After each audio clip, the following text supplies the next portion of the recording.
Ça fait du bruit. Écoute bien.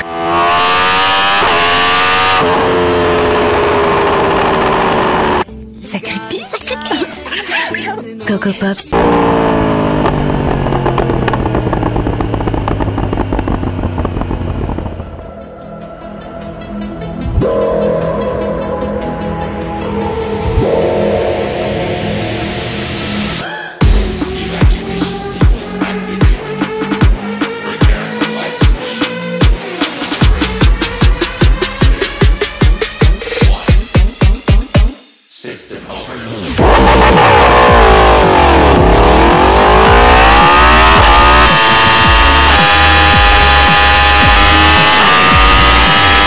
Ça marche du feu de Dieu!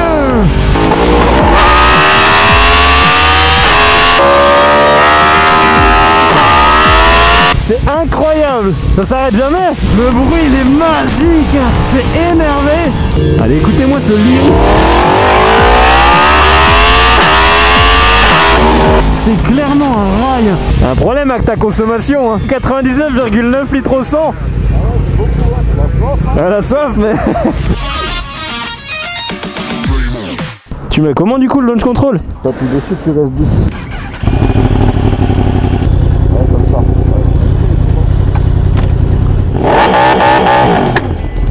ça. La flamme à la fin. Allez, c'est parti, Yamaha RM. C'est un bon gros tracteur. Ouais, doucement avec les pneus parce qu'ils sont froids là.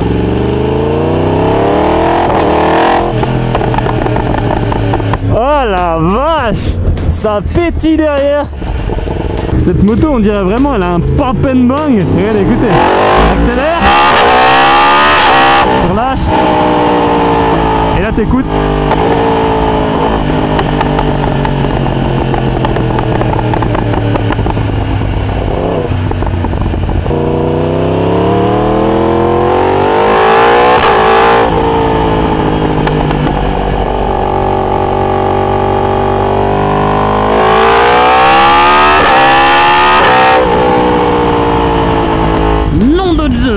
Nous sommes donc sur une Yamaha YZF R1M, soit la version la plus haut de gamme et du coup la plus chère de chez Yamaha. Alors si vous me suivez depuis quelques années, vous avez vu que du coup il y a 2 ans exactement maintenant, j'avais testé la Yamaha R1 2020 juste avant sa sortie sur le circuit du Mugello.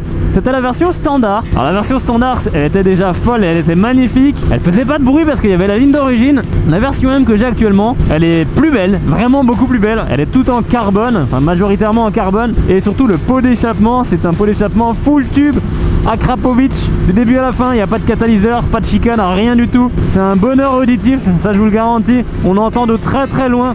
En vidéo on va pas forcément s'en rendre compte, bien que je me sois démerdé pour avoir le meilleur son possible. En vrai je vous garantis que c'est complètement autre chose. Bon alors sinon qu'est-ce qui change entre la YZF R1 et la version R1M, mis à part les 4500 € d'écart entre les deux versions? Il n'y a pas grand chose, enfin pas beaucoup de points qui changent entre la version standard et la version M. Alors premièrement, vous avez pu le voir au niveau esthétique, sur la R1M les carénages sont majoritairement en carbone sur quasiment toute la moto. Le bras oscillant est poli.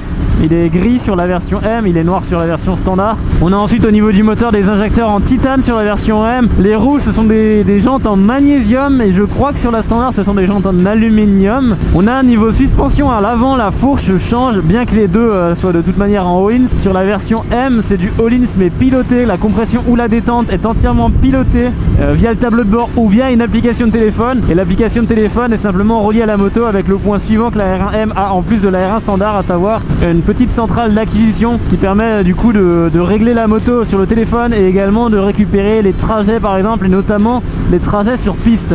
Alors il y a des petits boîtiers qui le font déjà sur n'importe quelle moto qu'on peut rajouter. Je sais plus exactement le nom de ce que c'est, je suis pas un pistard professionnel de tous les jours, donc j'ai oublié le nom, mais je sais qu'il y en a plein qui voient de quoi je veux parler, qui permet du coup d'avoir une acquisition des données, les temps autour, le trajet, l'angle, etc. Et bah là c'est pareil mais c'est directement intégré à la moto et c'est globalement tout ce qui change en fait, donc les carénages, les injecteurs, les jantes, l'acquisition et les suspensions. Le tout pour 4500 € de plus. Elles sont également toutes numérotées et donc beaucoup plus rares également que la version standard. Et celle-là, c'est la numéro 1223. Un énorme merci à Philippe qui me la prête. Je vous mets son Instagram en description de la vidéo. Ah, on me dit dans l'oreillette qu'on a déjà vu son Instagram dans une de mes vidéos. Pardon?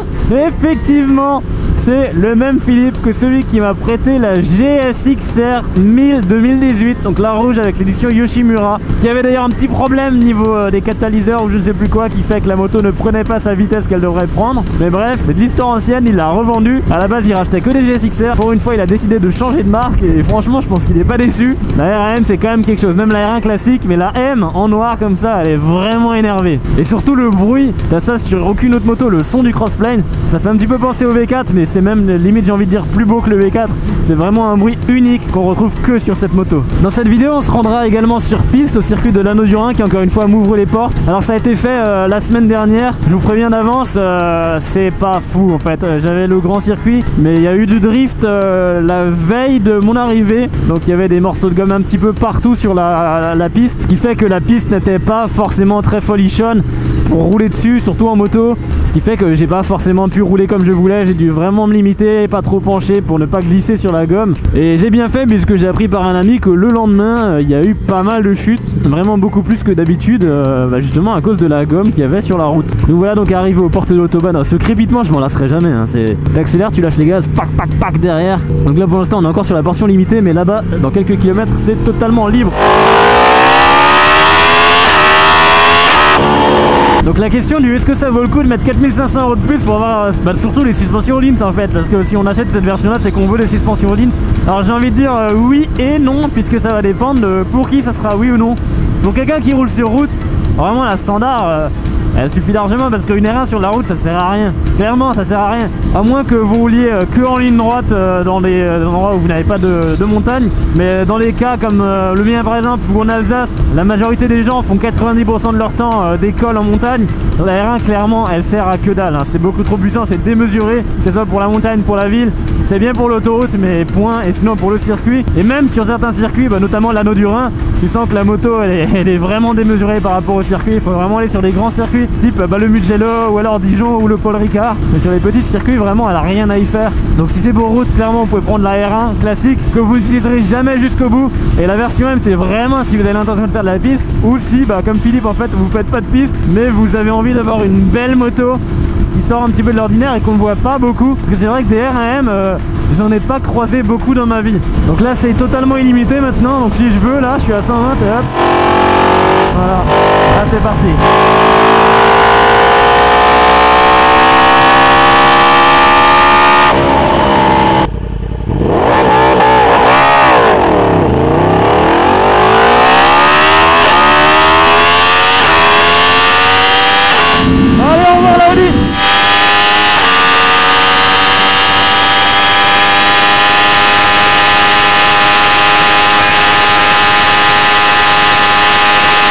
Ça va très vite. Ça va très vite. Allez, on va tester un petit peu la reprise là.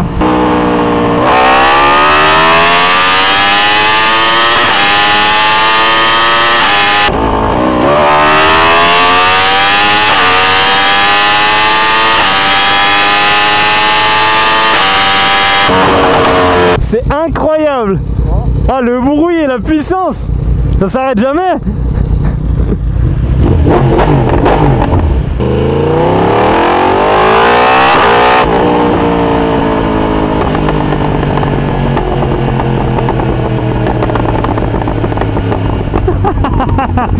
C'est incroyable.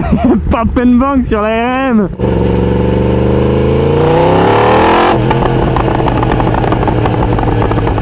C'est une machine à popcorn pour route.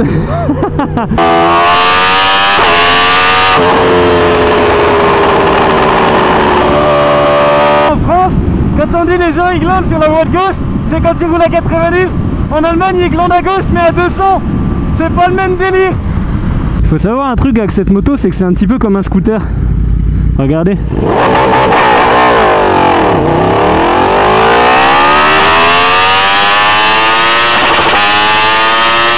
T'as que besoin de la première en fait pour rouler en France.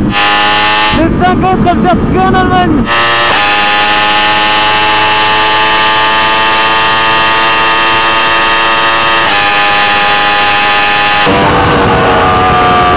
Je sais pas si on m'entend, mais j'espère que la vidéo vous plaît, parce que la RM, la R1 tout court, vous me l'avez demandé en commentaire, et pas qu'un petit peu. Elle a été limite plus demandée que la Kawasaki H2. Elle est surtout plus demandée parce que j'ai déjà fait la Kawasaki H2. Même s'il y a toujours des commentaires encore aujourd'hui qui disent « Scrat, ça serait bien que tu essayes une Kawasaki H2 parce que tu l'as jamais fait. Parce qu'on va pas voir sur ta chaîne si tu l'as déjà fait. » Je vous engueule pas, mais je suis obligé de crier parce que il y a tellement de vent et de bruit qu'à mon avis vous n'entendez pas grand chose si je parle normalement.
Il y a eu un petit loupé avec le shifter entre la 2 et la 3. Je sais pas pourquoi ça a rupté, mais ça voulait pas passer.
Et allez, fin du manège, retour à 120 km/h. Et clairement, quand tu viens de faire je ne sais pas combien de kilomètres à 300 km/h et que tu redescends à 120 km/h, t'as l'impression d'être dans une zone 30 en fait. Bon, la consommation, c'est pas possible, il y a une couille.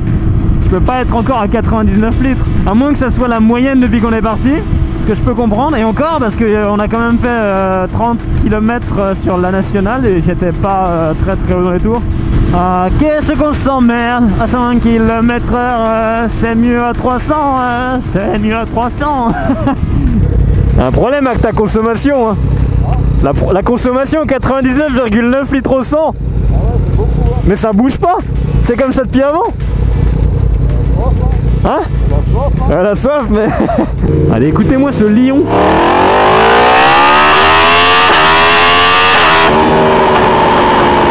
Bon, maintenant qu'on a terminé de faire le petit tour de manège sur l'autobahn, je vous propose de vous retrouver au circuit de l'Anneau du Rhin pour essayer la moto sur piste. Oui, parce que et puis là, une droite, il fait que de la route, on voit pas de virage avec les motos. Bah, vous me l'avez demandé. J'ai été contacté par le circuit. Et bah, du coup, voilà, c'est déjà la 3e moto qui y passe. Donc, c'est parti. On est à nouveau sur le circuit de l'Anneau du Rhin pour essayer cette fois-ci cette magnifique Yamaha R1M. Et c'est le feu!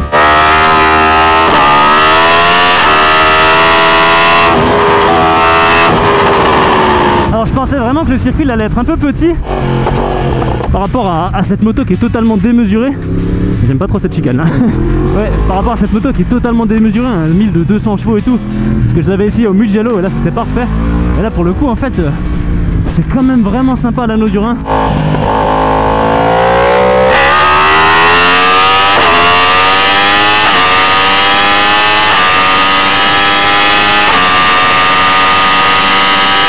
Certes, la ligne droite elle est un petit peu plus petite qu'au Mugello, mais c'est quand même sympa. Et de toute façon, comme d'habitude dans mes essais, le but n'est pas d'établir un chrono du meilleur temps autour, mais juste de faire un petit essai plaisir avec les motos qu'on me prête. C'est clairement un rail. Les suspensions pilotées Öhlins, je pense que tu peux pas faire mieux sur le marché. C'est d'une précision, d'une légèreté. T'as un feeling vraiment excellent dessus. Et en tout point, que ce soit suspension, freinage, accélération, tenue de route. Bon, les pneus, c'est pas les meilleurs, c'est les pneus d'origine. Donc j'y vais pas non plus comme un fou, c'est pas des Super Corsa ou autre. Mais c'est déjà super sympa.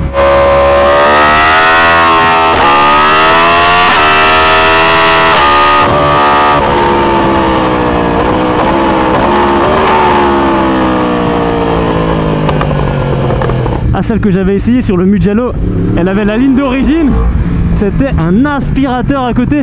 Mais celle-là avec l'Acra, déchicanée, décatalysée. Donc en gros ligne complète. Mais je pense que de toute façon vous l'entendez, là vous allez plus m'entendre. Mais c'est exceptionnel.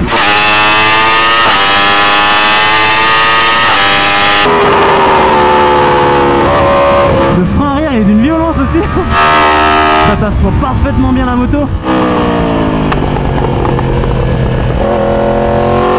Donc je peux pas trop pencher. Comme vous pouvez le voir, il y a des traces de gomme partout. Parce que hier sur le circuit il y a eu du drift. Donc ça glissouille un petit peu. Et le but n'est pas de foutre la moto par terre. Donc on va éviter de toucher le casque et le coude et tout le reste de la moto du coup.